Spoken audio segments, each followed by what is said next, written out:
The whole point of creating a class library project is reusability. Now, we want this reusability not only within a .NET project or not across .NET projects, but also across different types of .NET projects. Now, different types of .NET project means projects, which are created by templates of WPF, Windows, Silverlight, Windows Phone, etc. Now, each one of these project types run on different platforms, and they have different flavors of .NET frameworks.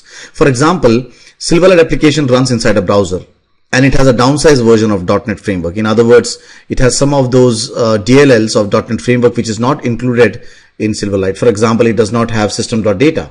So in simple words, if you create a class library and if you try to reference that simple class library into Silverlight, it will not work. For example, you can see that I have created a very simple class library here called as class library 1. Now let me go and add a Silverlight project here. So I'm going to go and add a very simple Silverlight application. And let me try to reference this class library 1 inside this Silverlight project. So if I try to add a reference of class library 1,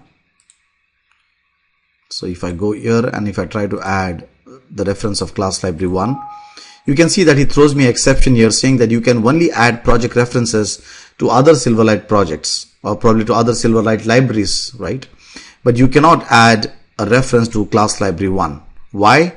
Because if you see, for example, if you go to the references of class library 1, you can see that he refers system.data here, for instance, right? But if you go to Silverlight, as I've said that Silverlight uses a downsized version of .NET framework. If you go to add references, you can see that you cannot add system.data. These are the limited libraries what Silverlight has access to. Why? Because Silverlight is a different kind of project. It runs inside a browser. It is a plugin. So it has to be lightweight.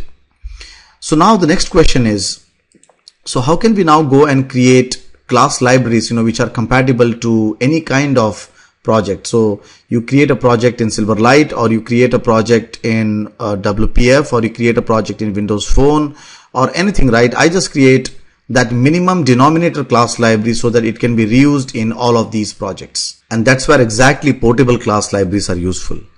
When you go and create a class library using the portable class library template, it can be referenced in any of these nature of projects. So for example, if I now go and add a project of type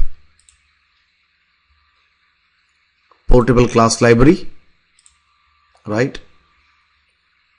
You can see that the first thing it pops up saying that, what kind of frameworks do you want to target? So I'm going to go and select everything at this moment, or must be, currently, because we are just testing for Silverlight. Let's go and select these, right?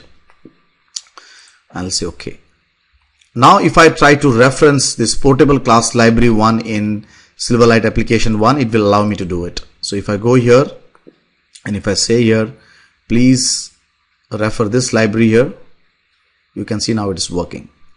So portable class library projects are nothing but, those are class libraries which you can reuse in any kind of .NET project, which is either WPF, it's either Windows Phone, or it is either your simple WinForms or simple WPF or web applications. So I hope that you enjoyed this video. In this video, we were trying to understand what exactly is portable class libraries and how does it help out. Thank you so much.